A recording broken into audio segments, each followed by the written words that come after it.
Hello, everyone, and welcome to a very special episode of Back to the Blockbuster. My name is Gaius Bowling, and by special, there is no news, no hot topics. This is all dedicated to the 30th anniversary of Batman Returns, which is happening on Sunday, June 19th. Batman Returns came out on June 19th, 1992, and if in case you're wondering where Owen and Jack are, they could not be on today because they're adulting and doing the grown up thing and working at their respective offices. But they knew I wanted to kind of get this done and do a little something special. I was going to do something by myself and just kind of detailed my own experience with it, but it's always more fun to kind of riff with other people on this kind of thing. So I was able to find two guests to join me to discuss Batman Returns today. And the first one I'll introduce is Sam Stone. And if you want to say hi and let everyone know what you're all about, where you're coming from, all that good stuff. Well, thanks for having me, guys. This is Sam Stone. I'm let's see, what am I? I'm a associate writer with CBR, features writer with Looper and SVG, freelance contributor to Popverse and Marvel.com. So yeah, any of those sites, check out my stuff. Nice. You do all the things that, yeah. So I do news editing for Joe Blow. So I'm always kind of familiar with all of those sites. Whenever we're we can't find a story, all right, let's go see what we can find. But yeah, so that means that you definitely know what you're talking about. So it's going to be interesting to kind of hear your takes on the film as well. And also we have Evan, who I found this morning, who is in the UK. So you have me in LA. Sam, where are you at?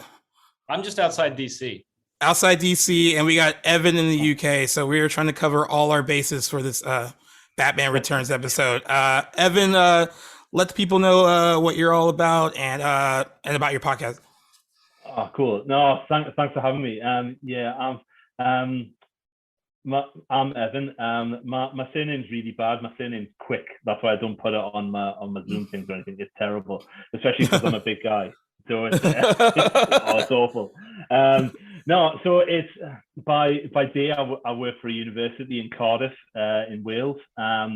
But say by night, I do a podcast with three of my mates, Andrew Owen, James Pogorich, and Adam Llewellyn, and it's called Rewind the Movies.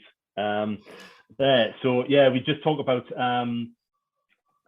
movies that we saw when we were kids, and just pretty much reminisce about the good old days and how we're too old. And yeah, it was. It was just basically something that was started through lockdown. We just decided to throw it out there, and a few people liked our stuff. So here we are. Yeah, about 86 episodes in at the moment.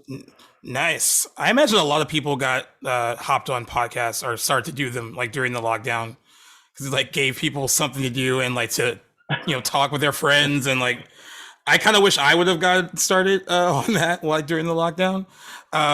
We got into the game relatively late, but this is the cool thing about it is I can go on Twitter and be like, hey, I want to talk about this movie, who's interested? And then sometimes I feel bad because then a bunch of people bite, and then I have to all right, I have to try to narrow it down.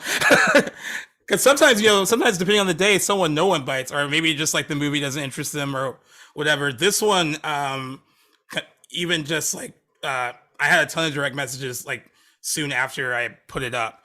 But I don't know, I kind of like what you guys will have to offer. And with the Rewind the Movies podcast, it's probably perfect that we're looking back on a movie that came out 30 years ago. So I will just give a quick little rundown just in case no one has seen it. I'm going to assume most people have seen it.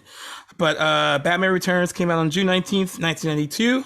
Stars Michael Keaton, Danny DeVito, Michelle Pfeiffer, and Christopher Walken. Michelle Pfeiffer plays Selina Kyle, Catwoman, while Danny DeVito plays the Penguin. And of course, Michael Keaton is returning as Bruce Wayne, Batman. The movie did well when it came out. Grossed $266.8 million worldwide, on an $80 million budget. But we can kind of go into this a little later. Like it actually had the biggest opening weekend of all time at the time when it came out, a little over $45 million. But it had some quick drop offs, and that has a lot to do with the tone of the movie and how it was marketed, and parents being very upset that it was marketed to their children when it's a pretty dark movie. So I will start with Sam. When did you first discover it, and what did you think about it then, and kind of like where are you at with it like now currently as far as the years you spent with it?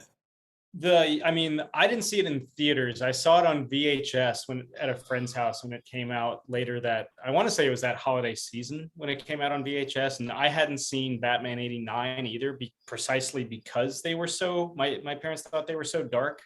Like yeah. I'm coming off like the Adam West Batman stuff, and they're like, this isn't. And so I had to see both at a friend's house on VHS. Like it's like a stay-at-home double feature. And yeah, no, it's dark. Like it's super dark, but it's my favorite of the classic run, like the Tim Burton, Joel Schumacher movies. Yeah, it's even then, it's very striking. I had the Tiger Electronic game for it. I have the Super Nintendo game for it, which is like nice. Which is a great game. It's really hard, but it's one of those great side-scrolling beat 'em ups. Yeah, it's a movie that. And I remember the marketing for it that summer of '92 just being like everywhere. Like it was big. It was a huge deal. But yeah, I saw it on VHS. Nice. And what about you, Evan? Yeah, I actually saw it in the cinema. I was 10 at the time, but I remember I think my dad wanted to watch it as well. So he in the UK it was classified as a 15. I don't know, was it the same sort of rating for you guys? So it'd be like PG-13 here, yeah. So like, okay. Yeah. So I think we went to a local cinema, sort of near my hometown, and my dad sort of snuck me in, sort of pretending I'm a deep voice, going, oh yeah, I'm 15. Yeah. So I watched it in the cinema, and I remember I didn't get a chance to watch the '89 Batman before this one, but I remember, like Sam says, the marketing for it was immense. And I remember those games galore and posters and stuff and whatever. And I just remember sort of the scale of it compared to the first one. Even though I'd still out of the Tim Burton films prefer the first one, just because I love the Joker as a character. But yeah, the scale of this one it seemed much more theatrical and and obviously darker, as you guys say. So yeah, definitely. I recall I'm 37. I do recall seeing it in the theater, and the reason why I recall it, and I've actually talked to my mom about this a few times. She took myself and 5 friends who wanted to see it because it was kind of marketed to us, to children, in a big way. Like my mom's not like overtly, she's not like, oh, I don't know if you should be watching this. But I think because she had other people's kids with her, there was a genuine concern about like, is this okay for you guys to be watching this? Because like we've talked about it as like gotten older, and she's like, there's just stuff in that movie that like is not appropriate for children. I mean, like I guess like it's tame now, but like back then, like when you weren't expecting it, because I mean this is a movie that had a ton of Happy Meal tie-ins, and like it was really marketed to kids, and there's just so much. It's really dark, and there's a lot of innuendo that of course flies over your head when you're a child, and then you like watch it later and you're like, oh, like I don't. That it's pretty insane that they tried to sell that to like 5, 6, 7, 8, 9-year-olds. But I do I agree with Sam. It is over the years has become my favorite of the original classic run. And I do love Batman 89. It's just more of a like, I've talked about this on other podcasts and stuff. If I had to choose one that I've watched the most, this is the one I've watched the most. Plus, it also gets like a special like Christmas viewing because it's also a Christmas movie, and so like, so if anyone tells you any different, they're wrong. And And I also remember it's one of the first VHSs that my parents actually, you know, my mom and my dad were fine with buying it for me because they were like, okay, we're okay with you watching it. The whole issue with seeing it in the theater was that she had other children with her that weren't hers. But I remember getting it as a gift on VHS, and just like that cover with like the three shot of like Batman, Catwoman, and the Penguin, and actually got that poster some years after that, and of course, through all the moves I've been through, it got lost in the move. But like I had that on my wall for like a really long time. And I also remember before the movie even came out, like as a kid going to movies and seeing the original like kind of like teaser poster that was kind of like the black and gray one with like the I guess like snow on it, basically to kind of set up when the time period was taking place in. There was just like even as a child, you can kind of feel like a lot of excitement for it, and I kind of see that with like my little brother too, because my little brother talks about movies because he's 24 and he talks about movies that were coming out when he was a kid that he vividly remembers hype for, and he was asking me, do I remember hype for movies from when I was younger, and this is one of them that I remember like thoroughly. At least on that like leading up to that opening weekend, um, my mom tells me this story like with she's watching the news and like they're just like going at it for like all the adult content in it, and that I think for a lot of people that is when like the movie shut down a bit. Like the fact that like the first one grossed significantly more than this one, at least domestically as well. Um, you could just tell by the weekend to weekend like decline that like it did not sit well with probably sat well with a lot of us who saw who were like this is fun, but like parents who were like I'm not sure who you're selling this to, but definitely not my kids. Um, and I think a lot of that has to do with the fact that Tim Burton didn't necessarily want to come back and do a second one. Yeah. His stipulation was that like he would have more creative control, and I don't know if you guys agree, but this feels more like a Tim Burton movie rather than a Batman movie.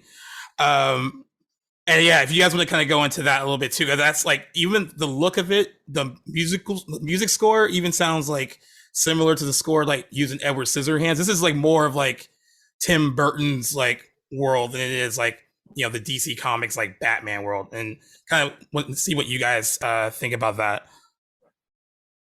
Well, I mean, yeah, there's the Gotham looks completely different. Gotham like in 1989 looks like this like it's Anton first doing the production design, so it's like really like smashed together like this like just somehow even more cramped like New York City. And the Gotham of like Batman Returns is like German expressionist. Like there's just these random statues like stone faces, and you're like, what's going on? And yeah, I mean, you were talking about the soundtrack. There's a lot more strings, especially with like Catwoman theme. Elton really goes for it. It's definitely Max Schreck looks like he belongs in the Beetlejuice world. There's a lot of in this movie. Yeah, he really does. That's funny. Yeah. I can't add any more. Sam's just hit it on the head. I think, the statues. I remember across sort of the Christmas tree. I think you had in the middle. Yeah, it was a bit. Where did this come from? Yeah, it was just like you go to sort of really dark and dingy like sort of alleyways with the back alley surgery in the first film, and all of a sudden you come to these grandioso designs. It's like whoa,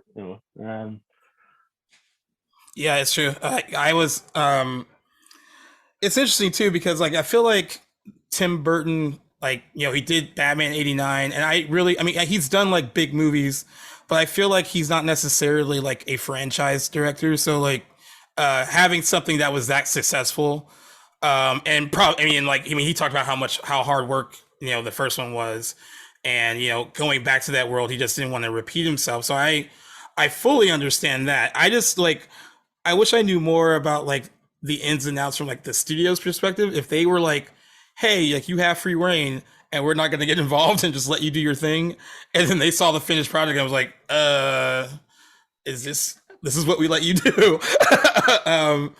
Yeah, I mean, because like you look at Warner Brothers now, they're like, it's hard not to. Well, maybe now, not now with like the new regime and stuff, but with a lot of the DC stuff now, they are all up in the business on what these people were making, and like kind of interfering and stuff. And it seems like with this, I guess they were like, well, he gave us a hit movie, a movie that kind of redefined the summer movie. Like, let's just kind of give him the creative control he wants and like see what happens.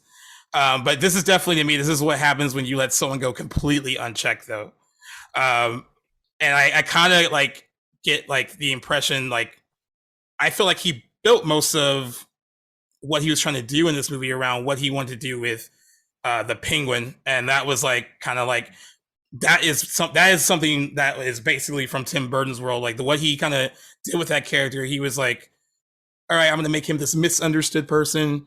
Almost maybe feels how like Tim Burton might feel sometimes in his like normal life, and kind of ran with that. And he built everything around that kind of concept a bit. I as a child, the Penguin definitely frightened me.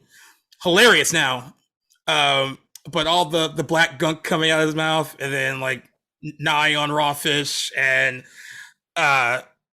perfectly cast though. I can't imagine anyone else playing him, but that character alone, I think, is.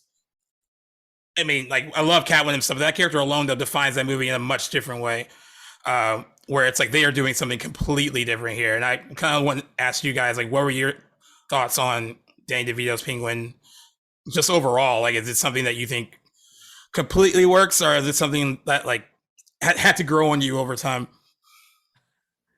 Evan, you want to lead off? Oh yeah, yeah. I think it was interesting to see Danny DeVito play the Penguin, because I'd only remembered him from Twins previously, and it was just basically going from sort of like the comedic heel, as it were, to this sinister villain who each bites people's noses off, things Yep. like that. And it's yeah, but I think it was really nicely done. I think the best touch for me was the red triangle circus gang behind him, and I think that was a lovely touch, and it made the character all the better for it, because it added to the mystery rather than just sort of throwing him into the environment and go, there you go.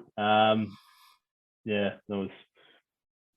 Yeah, there's and oh, sorry, I was going to say, and I always remember trying to do the hand thing.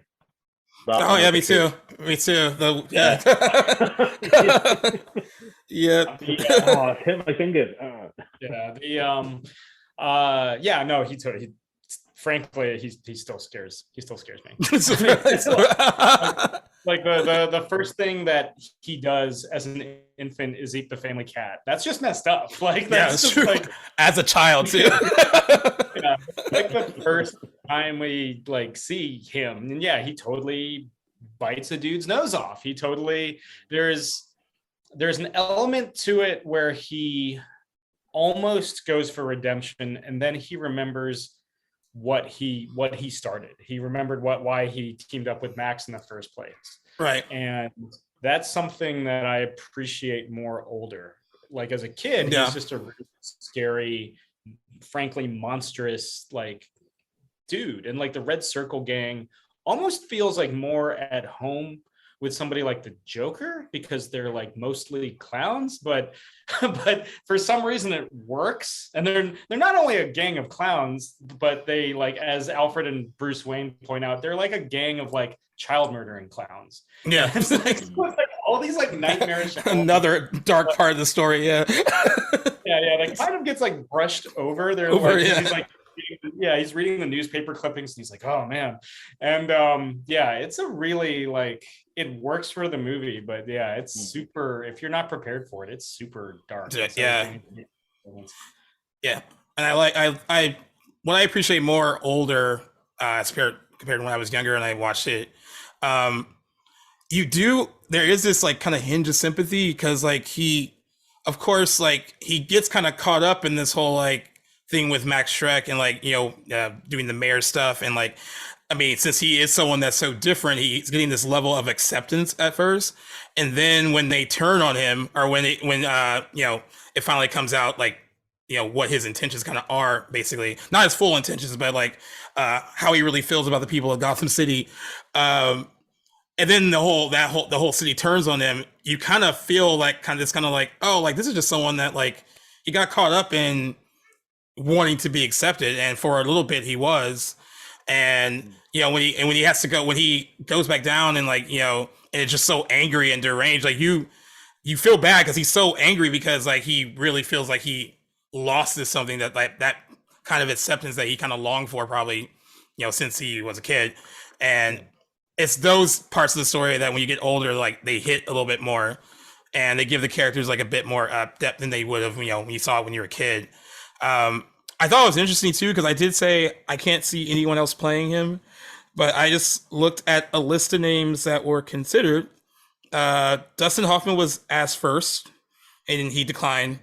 And then other names that were kind of on the list: John Candy, Dudley Moore, John Goodman, Alan Rickman, Charles Grodin, Christopher Lee, Joe Pesci, Ray Liotta, Gabriel Byrne, and Christopher Lloyd.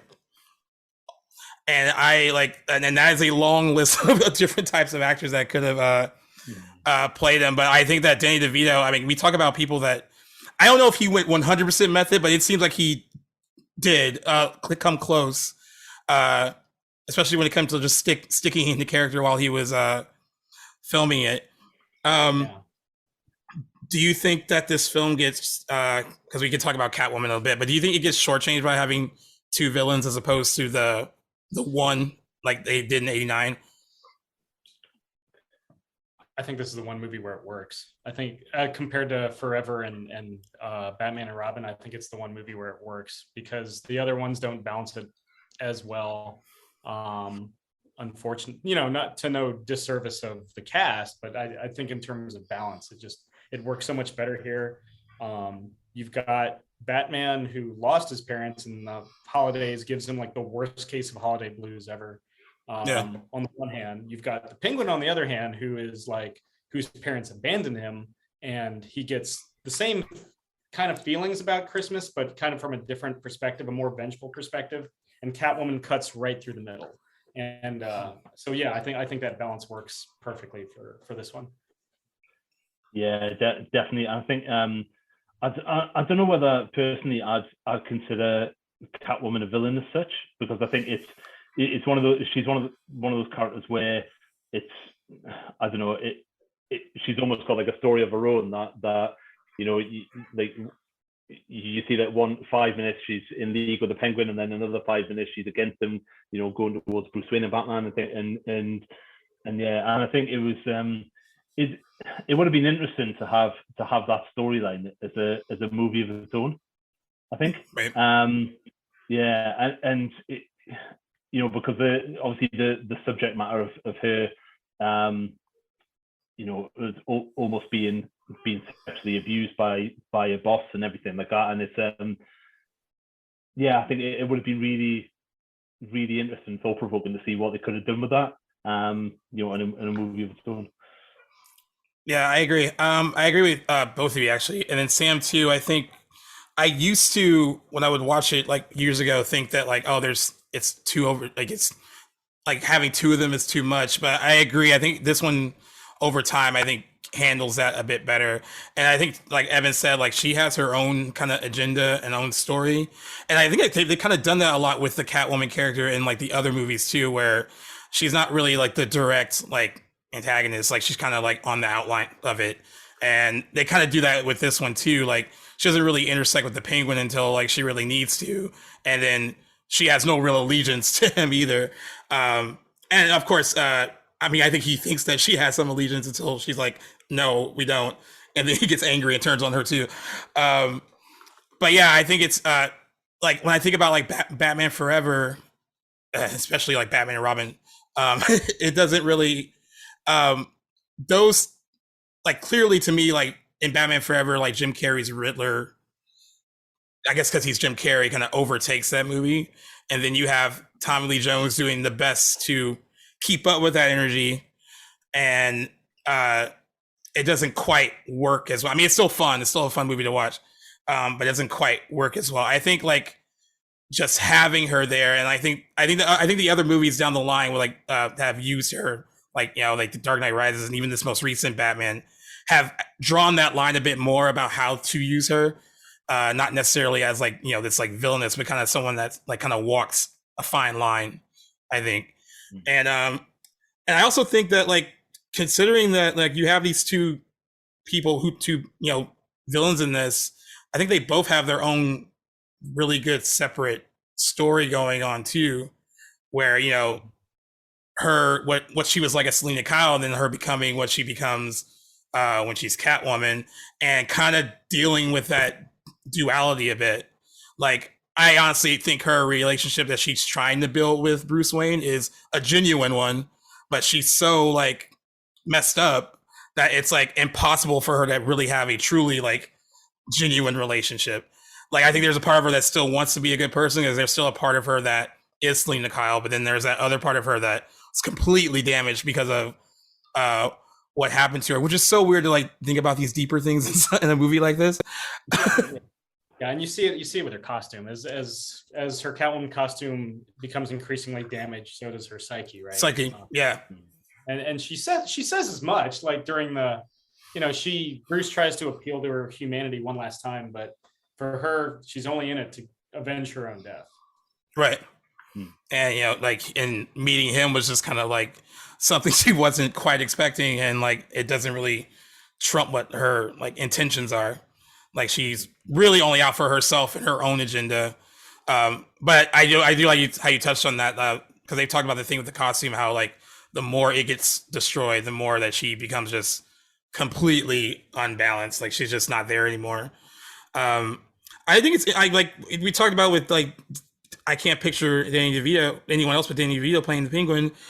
Michelle Pfeiffer is still so synonymous with Catwoman, to the point that I think where every other person who has played her, even though you can argue that like, oh, there's like more character development, like with like, Zoe Kravitz's in the Batman and like all this other stuff, like everyone still falls back on Michelle Pfeiffer's. And like, it's interesting because like, Annette Bening got that part, and then she had to drop out because she got pregnant. And I'm trying to even think of a younger Annette Bening, and I still can't see it really.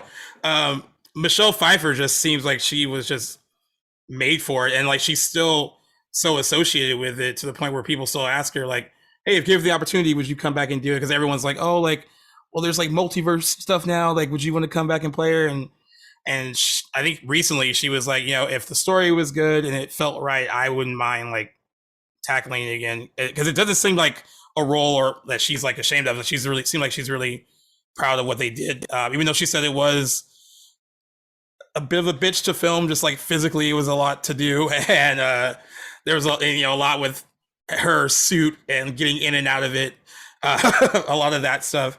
But yeah, I mean, as far as like viewing the other Catwomen, where are you putting, like, how do you feel about Michelle Pfeiffer? She's still like the one. Definitely, yeah, and I think with both, we haven't actually covered this film on the podcast. We've covered the original one, and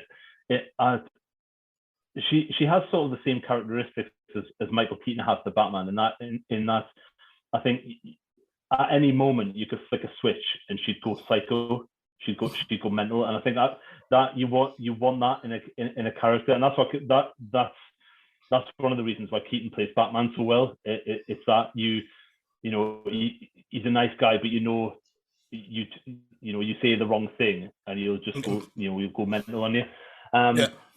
Yeah, and I think with that role, with Michelle Pfeiffer's role in particular in Batman Returns, it's almost like she's trying to have the power over all the men as such. In particular the conversations that she has with Batman on the rooftop before she stabs him in the side and stuff like that. And I think it's to go a little bit deep into that it's something that the character never had. So I think when when Selena dies as such, then she suddenly discovers, that she has power over men and she could do what she wants, which is great and just adds to the film, to be honest. Yeah. In particular, the scene where where she's doing where the three of them are in the square just before the department store blows up. That's like one of my favorite moments. I love that. It still stands out so much. Yeah. It's so good. It's so good. There's the one of Michelle's best scenes in the movie is where she's just come back to life and her sanity finally snaps when she gets back to her apartment, and she just destroys her home and fashions the suit out of like the vinyl stuff, the vinyl rain jacket or whatever that she has in her closet. And she really goes for it. And I think that's she imprints herself so much into it that I don't, as good as Anne Hathaway or Zoe Kravitz or even like Halle Berry. I was waiting to see if you were going to say might approach the material or the role. I think Michelle just does so much iconic work in this movie. The department store scene where she whips all the mannequins' heads off in a single take, which is you can see. Yeah, she did. She actually did that. Yeah, like it still has the whip. There was an Instagram video where she's like just messing around with a whip at her house. It's just like, oh, okay. Like she took an ownership over that role that I think has yet to be replicated. Yeah, I agree. I've got to ask you both. How fun would it be, just as bad as this sounds, to stuff the teddies down the food sort of, Wow. I mean, I'm always scared of garbage disposals. I watched the first. Yeah, it's the Final Destination effect. Yeah, definitely.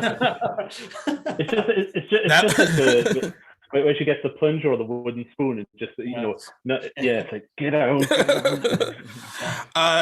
What other moment I think she's really good in, and it's like, I guess when her and Bruce Wayne both realize like who they are, like it's the whole mistletoe exchange, and like he kind of looks at her and she looks at him and they kind of like embrace again, and she's like, does this mean we have to start fighting? And it's like this genuine, like you can feel like both sides of her working, where it's like, I don't want to do this, but I feel like I might have to.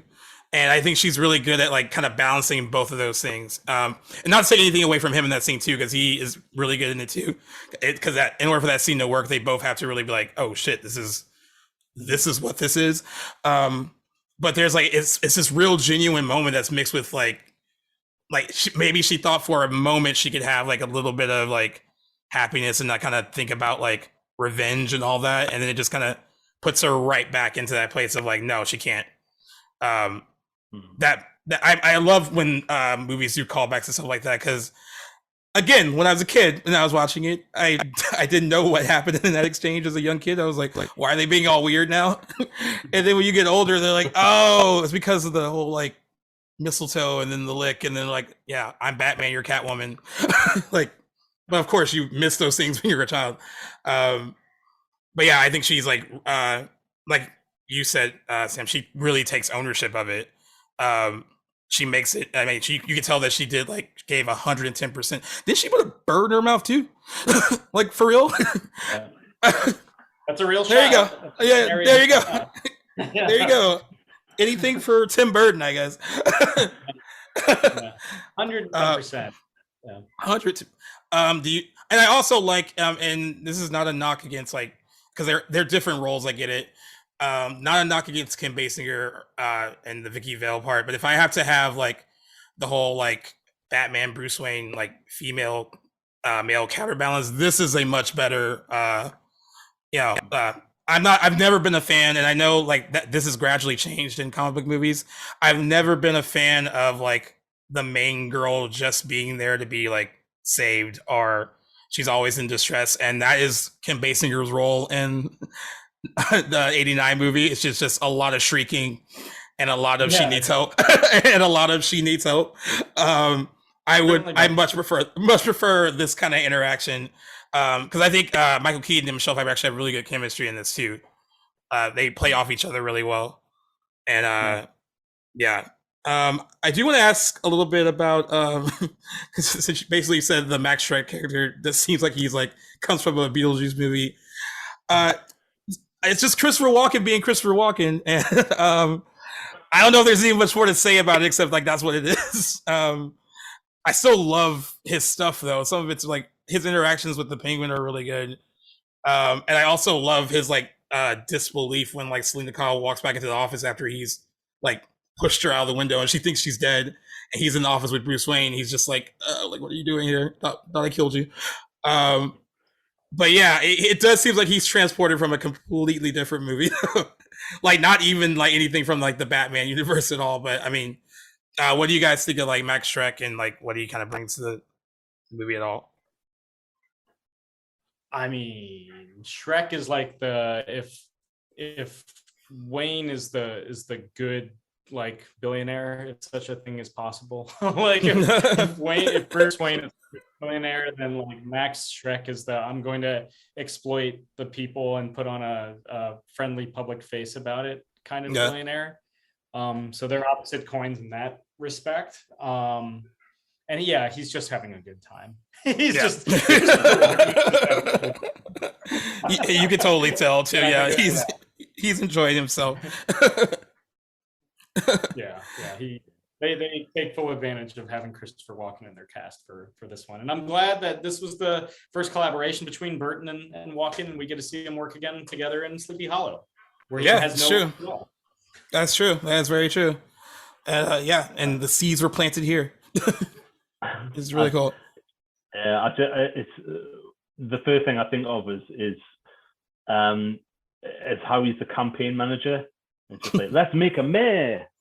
Oh yeah, he just is. Yeah, Yeah. he plays that so well.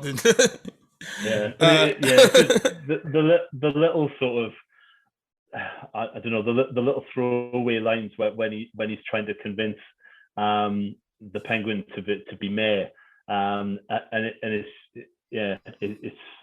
it's just genius, I think, and he's using someone like Christopher Walken who's excellent at sort of delivering dialogue. I think it's just brilliant, really. Yeah. Yeah, I think so too. Yeah.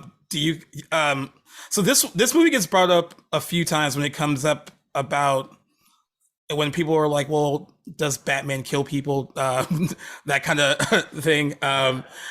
He definitely, I mean, I guess you can just be like, oh, maybe not, but he definitely does in this. Pretty sure the guy he throws down with the explosive on him and it explodes, I'm pretty sure that person is dead.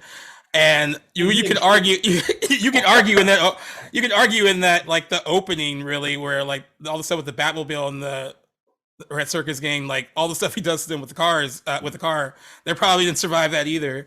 Um, I I think it's interesting because I don't think the character itself though is that dark in this one. I feel like he's a bit more sullen and like depressed in like the '89 one than compared to like this one. And that's just like my opinion. I you guys feel differently on that. That'd be great to hear. I just like I it does a part of him. I don't know if that's just like Michael Keaton just maybe having a little bit more fun, but some of it seems like it's a little lighter compared to how he portrayed it in the '89 movie. Yeah, I think with the first one, you you have to be a bit more darker and broken as a character because you're telling the backstory. Even though everyone knows it, you're still describing it and how he's affected by the loss of his parents and and how Jack Napier killed them and so on. Whereas with this one, I think it's he just seems a bit more flippant and a little bit more arrogant, I think. Yeah. Yeah, and especially when he's talking with Shrek, and you get instantly the feeling that he hates him. He thinks he's just talking a load of bullshit, and the way he's talking to him instantly portrays that. Yeah, and it's quite good to see him almost like playfully taking the piss, basically. Yeah, like would he say something like "eat floor" in like the '89 movie? Probably not in a fight. Yeah, I think everything you need to know about Bruce Wayne in Batman Returns, you can see like he has a very clear arc. A lot of the characters actually. I mean, it's one of the reasons why I like it. But like at the beginning of the movie, Bruce Wayne is in his study. All the lights are off. He's like just waiting for the bat signal to come on. He's like kind of become addicted to being Batman. And as soon as he becomes Batman, he's having the time of his life. He's blowtorching like fire breathers. He's like smiling as he's pushing dudes into like sewers with dynamite strapped. Like he's having a great time when he's Batman. Like it's become a release for him, especially during the this kind of like holiday blues that he's experiencing. And at the end of the movie, he finally like learns to kind of like open up a bit. Even it costs him Selena to do it, but like the last line of the movie is "Merry Christmas, Alfred, to all men," and then he has to think about it and women. And women. Okay. But he has a very clear arc, I think. Now, should he kill people? As a guy that writes for comic book resources, I'm going to say probably not. But I mean, if he has to throw hands, like he'll throw hands. He'll especially on the big screen, he'll cross the line. Yeah, definitely, I agree. Do you have like? I know we were talking about the department store scene and stuff. Do you guys have like favorite scenes that really stick out to you in this movie? Go on, Sam. You're gonna. I mean, it's the beginning. I love the way the movie. The opening is great. The opening is like really well done, and like I just how like when you go see a big movie like this, and if it's not so good, you can go back to the moment where it's like, oh, this is where it fell apart. With something like this, like I mean, if I was like just a bit older and like feel like, yeah, this is like so exciting, that opening would have gotten me pumped for what's to come. Now things like take a turn, and not like take a turn in the bad way. It's just like it just is it's a bonkers movie. But that opening is like, especially for like 92, like a really good, solid, like I think Evan talked about the scale and scope of like the sequel. Like you get a real impression of like, okay, we have more money. This is what we're doing with it. We have bigger set pieces. Like you see that all in that big opening. And it's still like still holds up. Like it's still like an exciting like action set piece, I think. Oh, it's huge. I don't think it's topped, unfortunately. There's some good action after, but I don't think they ever topped the big opening fight. Yeah. It's a little later in the movie, and it's just a really small thing.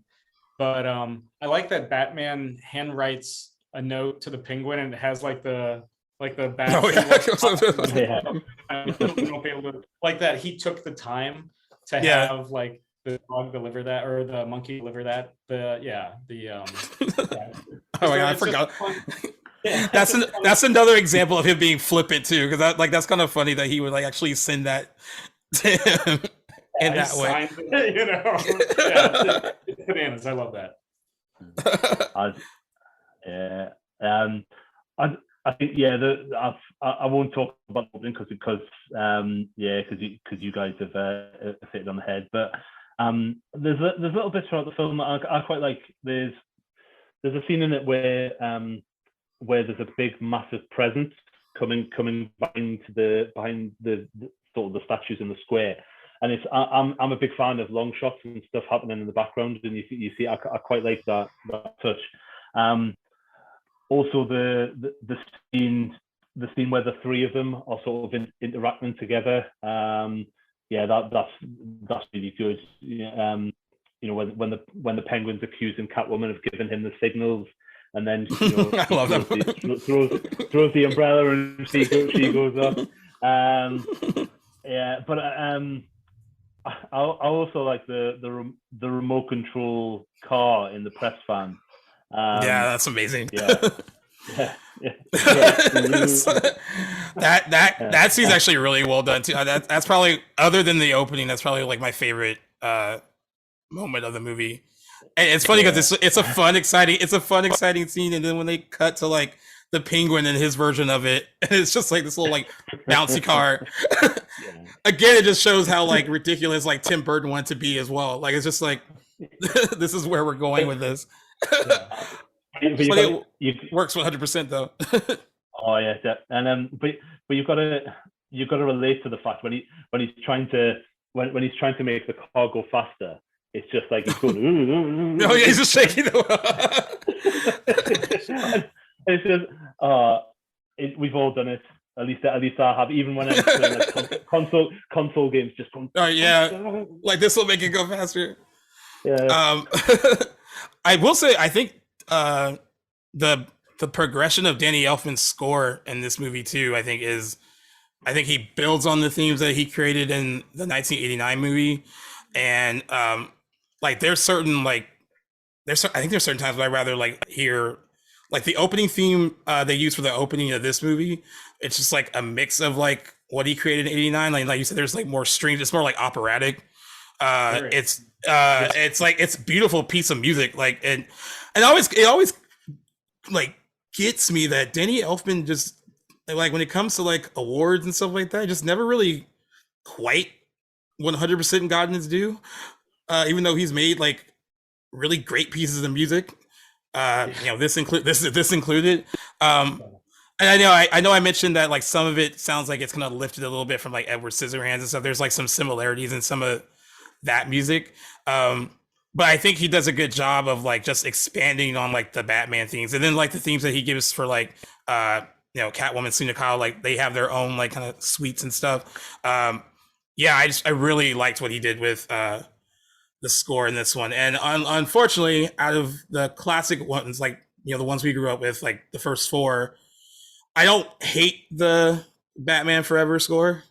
Like the opening, especially the opening score, is fine. But I think this is like of the four films, this is like the last really great piece of music that we get from these Batman movies. And I actually didn't think I would like Batman scores post any of these four movies. And then like the stuff that they did in like the Dark Knight trilogy, there's certain like themes in that I think, while they might not be necessarily better, but like they are big and robust and like really hit in their own. Yeah, they hit in their own right. Yeah. But yeah, what do you guys think of like compared to like the first film to this one, like what Danny Elfman did with the music? I'll go on, Tom. Go on. Well, I mean, it's definitely operatic. I mean, you've got the singing, and there it's like children singing to kind of mirror the themes of the movie, with kind of the lost kids. It's much more gothically tinged too.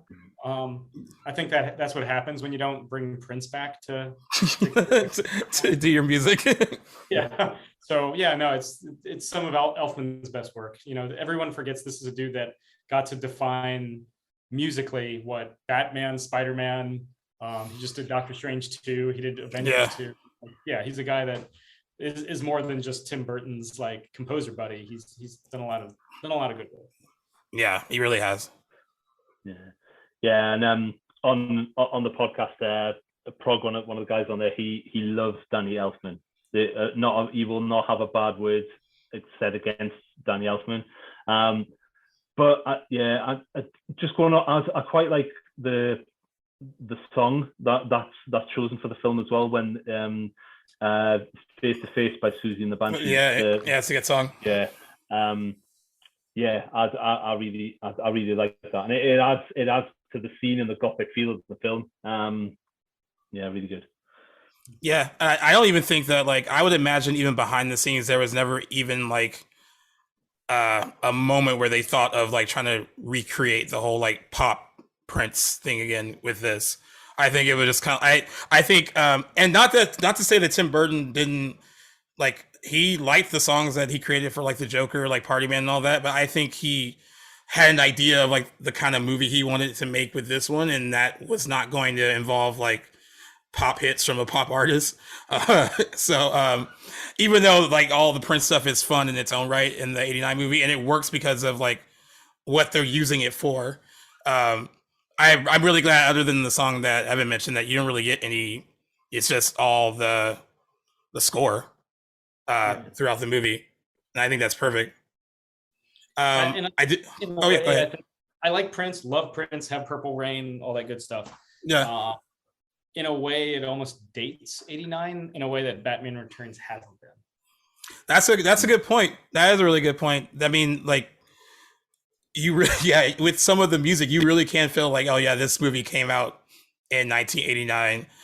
There is a bit of a timeless quality to Batman Returns, which is why I think, and we can talk on that a little when we close. I think it's why that it has it sees a resurgence almost every year from people being like for I used to think that it was like considered like the rotten stepchild a bit of like some of them, because it was like, oh, like it's so dark and it's so this, and I feel like almost like, especially in the last like 5 years, like it seems like people are just like, more people are either discovering it or like rediscovering it, and those people who have seen it, hadn't seen it in a while, they're like, oh, this is a lot better than I remember.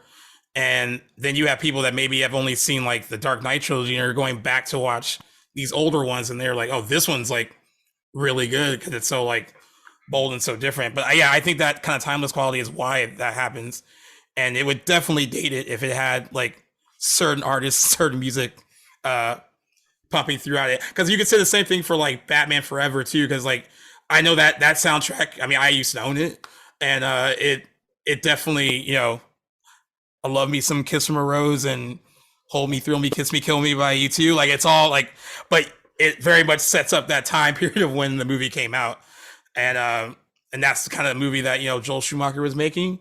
A lot of pressure from Warner Brothers to kind of do that. Um, but yeah, I agree. It's Batman Returns, surprisingly, for something that came out in '92. You don't necessarily like feel it while you're watching it.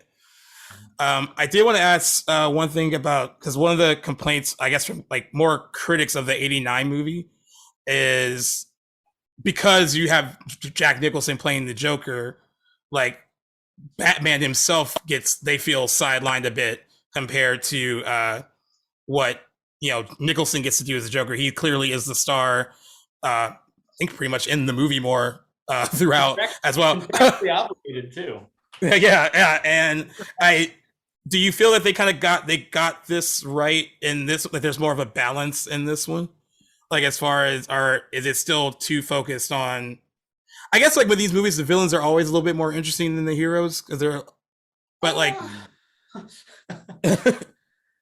Evan, you want to jump on this one first? Um, I got thoughts, man. Okay. Yeah, I think it's. I definitely get where you're coming from in terms of the '89 movie, because I know Jack Nicholson had top billing in that, and it's all on the posters and the VHS covers that it was Nicholson, then Keaton. Yeah, but yeah, I think it's they sort of had the right balance as such. I mean, maybe they focused a little more on Max Schreck to begin with, rather than the Penguin. But then when he surfaced, I think it sort of evened itself out. Yeah, I think it's probably a decent enough balance in that respect. Yeah. Yeah, I mean, the only other movie, I think there's a decent amount of Keaton in '89, but yeah, it's very much Nicholson's show. Yeah. Just as like Schwarzenegger technically gets top billing in Batman and Robin. Oh yeah, I forgot. Yeah, he does. And he gets the most to do, or at least the most memorable stuff to do.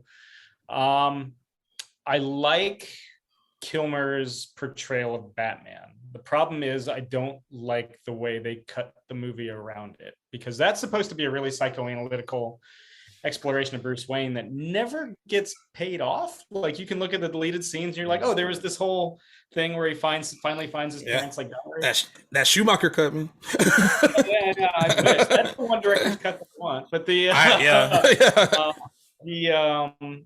with Returns, I think there's a decent enough balance, because it's tricky. There's two main antagonists, and like Evan was saying, yeah, Max Schreck is there quite a bit too, but you don't have Keaton's not sharing screen time with Robin or Batgirl. It's very much kind of, we know who he is, whereas for maybe the first act of Batman 89, we're figuring out who he is through Vicky Vale's POV. So I think, I mean, Keaton gets a lot to do. Apparently Keaton cut some of his own lines as Batman, because he's like, why would Batman talk this much? Like, he's not always, though the eat floor line still made it through. Yeah.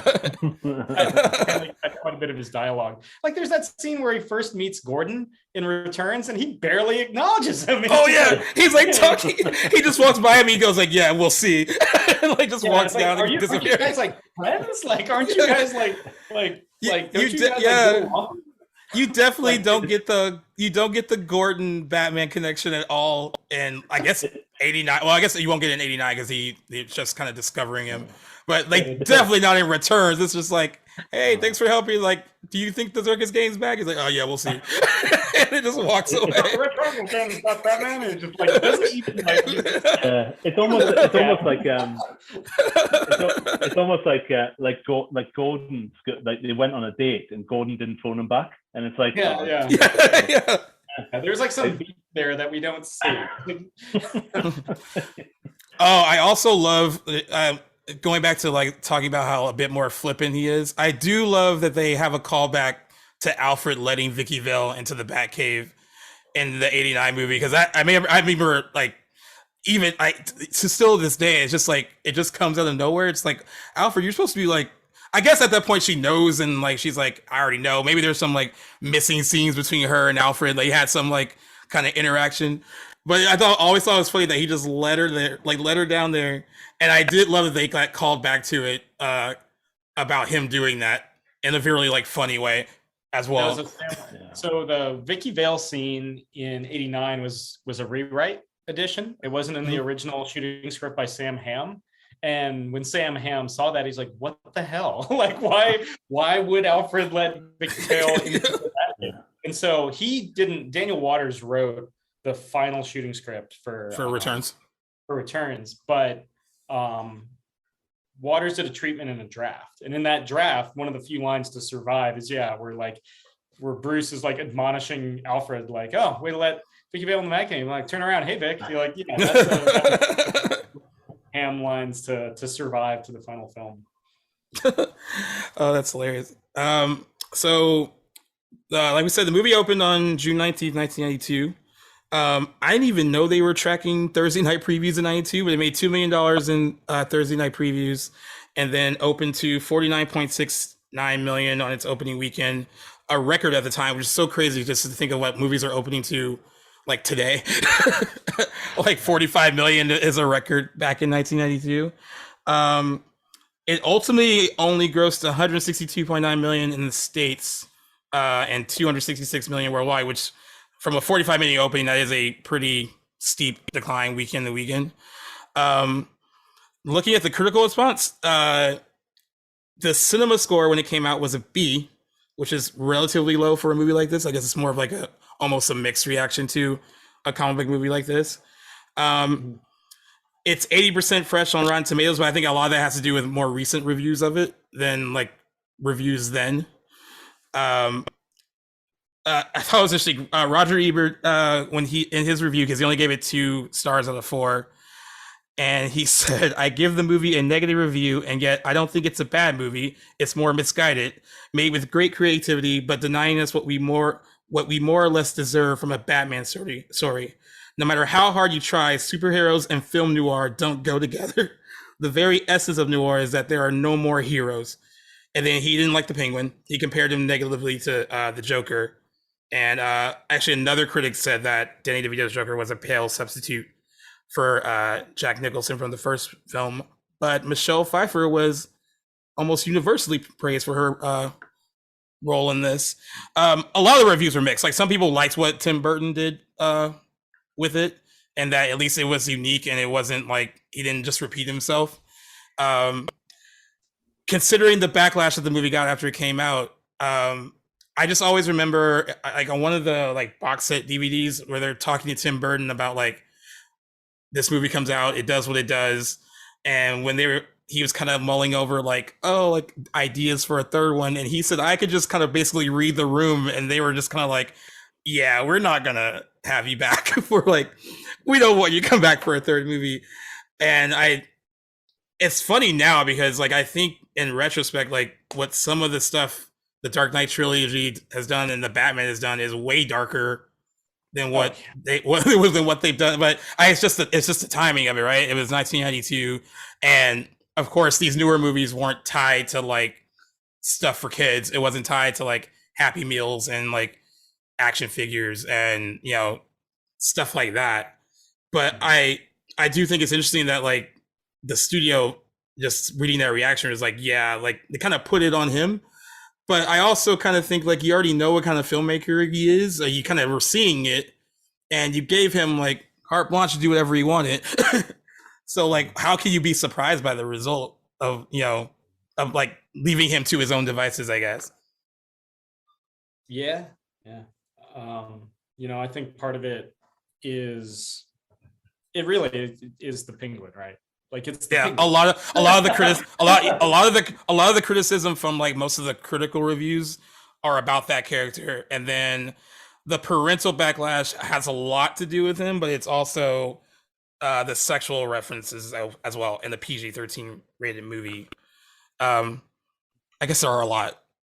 Like I always forget about the scene where like when the guy's like, somebody is here to see you, and she's laying on the bed, and then the penguin just is walking over and is like, just the pussy I've been looking for.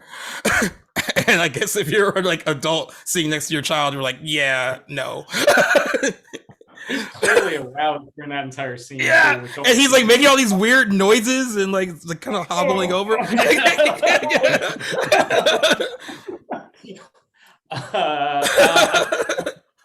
I mean, the biggest legacy that it has, whether that did connect with audiences at the time, Batman the Animated Series was technically a tie-in for Batman Returns, and a lot of that like Art Deco darker vision of Gotham, like with the impossibly slanted skyscrapers. That's Batman Returns aesthetic. I mean, you look at the Penguin in the first 3 seasons of that show; he's got the flippers, like and that's one of the greatest animated series like here. I mean, which I also also 30 this year, much to my aging chagrin. Me too. That's one of the best takes on Batman in any medium, and that's something that springs from the creative inspiration of Returns. So they were kind of like, they saw what that was doing, and that's true. And that is a good legacy to have. Like I'm not going to go into forever because this isn't about that, but like, if the decision was made after this to like, we need to go light, like much lighter. Like I said, I don't have an issue with Batman. Like Batman Forever takes me back to a time, like whatever that time period of when I was that young. It's still a fun movie. And of course, I'm still a fan of Jim Carrey, but back then I was a huge fan of Jim Carrey. So there's a lot of stuff in that movie that's like one of my friends described it as like, it's just so pop. Everything about it's pop. It's not really like necessarily good, but it gives you it's like listening to like a top 40 station. Like it just kind of hits you with like what it needs to hit you with, and it was good for its time. I guess like the biggest like fallout from like them trying to stray so far away from Batman Returns is that you eventually got to Batman and Robin, where it was just like way too far.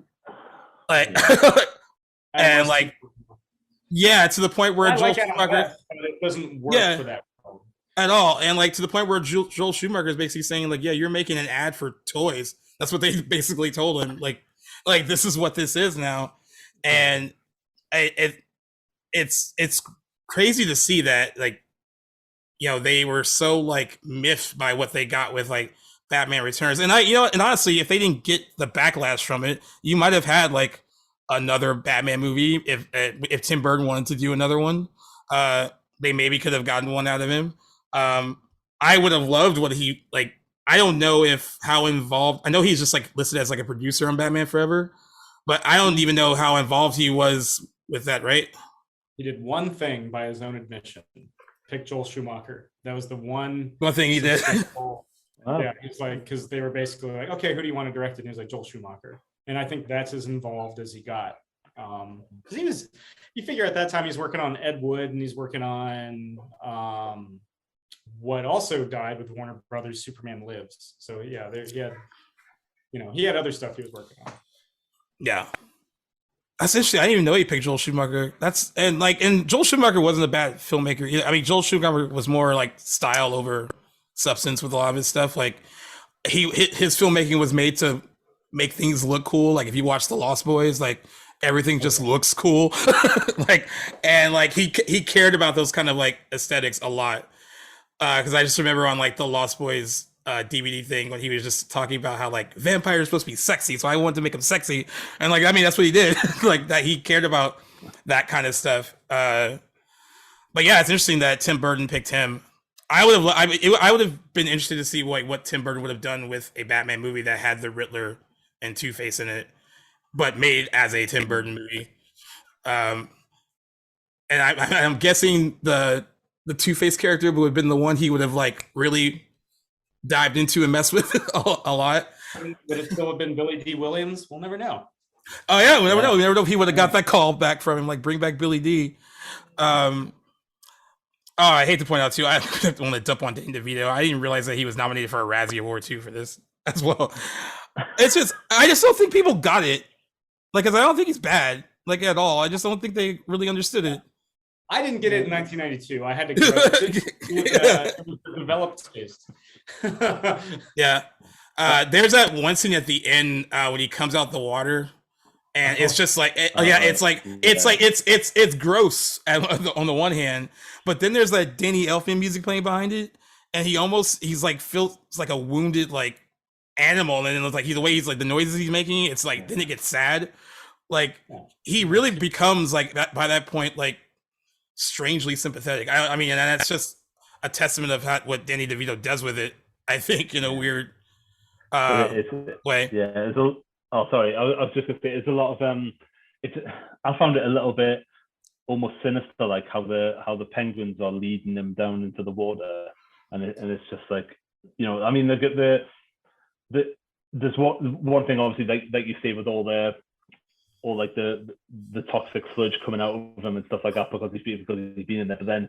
But then the penguins are almost giving him a burial at sea sort of thing. It's like, ooh.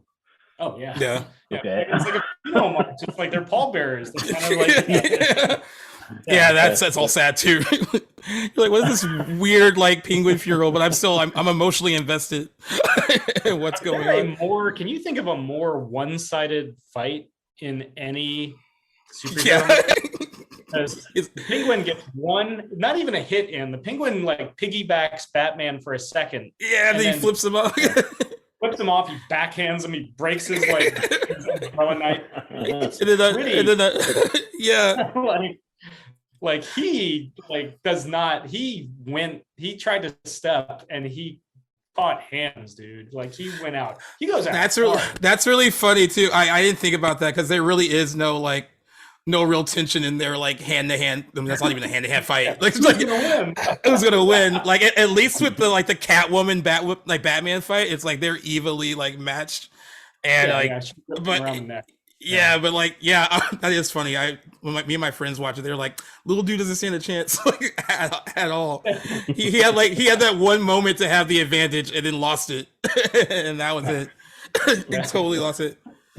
I think it's interesting too, like as we kind of come to the end, it's just like when they shut down the Happy Meal promotion for the film, like Tim Burton responded to that as simple as like, he said, "I like Batman Returns better than the first one. I know there was a big backlash that it was too dark, but I found this movie to be much less dark."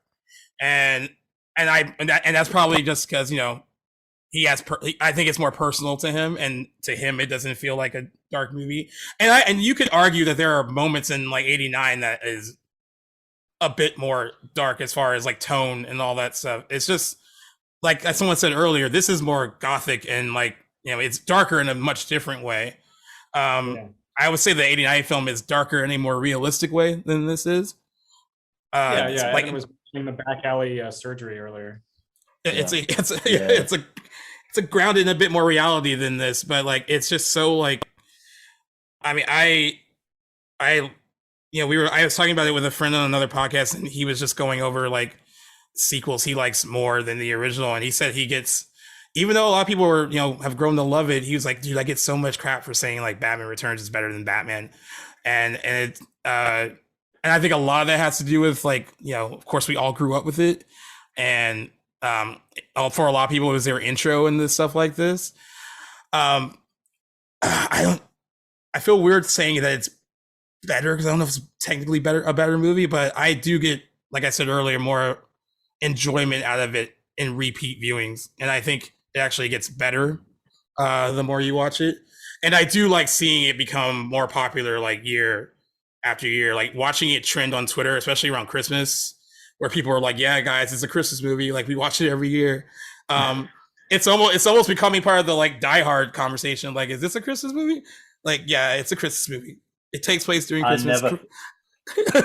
I never used to think it was a Christmas movie until the satellite TV over in the UK Sky, they put a Sky Christmas sort of channel on, and they've just put Christmas films all the time, like Home Alone, Trading Places, Die Hard, things like that, and they put Batman Returns. I was like, what are they putting Batman Returns on for? And then you watch it and it's like, oh, yeah. Yeah. It's funny. It's interesting too because the day after this, it's the 25th anniversary for Batman and Robin, and it's funny that all these Batman anniversaries are because the Dark Knight Rises turns 10 in like July, and there's all these different ones, and like we talk about how stuff ages, and like I really think that this film in particular has aged very well. And I know we kind of brought up that it doesn't feel dated, and like I think that's why it kind of can stand the test of time. And like 30 years later, people are still wanting to talk about it and discover it. It's hard for movies that come out during this time period to like have that kind of quality. But I would say, out of like even more than the 89 one, and you even mentioned that there's certain things about it that kind of keep it in that at the end of that decade. But this one I think ages the best of the first four that we got. And honestly, I think like as terms as like the quality and like the cinematic value, yeah, it's not like doing what the Christopher Nolan movies like were doing, but I think it kind of can stand up with those a bit more as far as like it just being like a timeless movie. And it definitely has aged the best, I think, of those first four. Yeah. And I love finding people that really like. I mean, that was the cool thing about reaching out to people today. Like, so many people were like passionate about it. There was someone that sent me something. He couldn't record it this time, but it was like he did like a deep like soundtrack analysis of like the score and stuff like that. There are so many people that just like love this movie, and I would hope. I'm assuming that Tim Burton now kind of has like some validation from like, hey, it wasn't like as accepted as it should have been back then, but like people have grown to appreciate it now. Yeah, I believe so. But yeah, I want to thank you guys for like joining me for this chat. It was really fun to kind of go back and look at some of this stuff again. I'm definitely gonna watch it again before Sunday. I usually do with most of the anniversaries. I don't know if I'm gonna watch Batman and Robin again before the 20th. But I can like just leave it on. I just leave it on while I'm working or something if I'm writing something else. But yeah, as always, with signing off, you can listen to this on Apple Podcasts, Spotify, wherever you guys get your podcasts fixed. And then for some of the stuff for Sam and Evan, we will link your guys' stuff on the description for this episode too, so they can find you guys and seek you guys out. And hopefully, if something like this pops up, if you guys ever want to come back and join for a conversation, we'd be more than happy to have you guys. Oh, definitely. Thanks for having us. No problem. Cheers. Cheers. Thank you so much.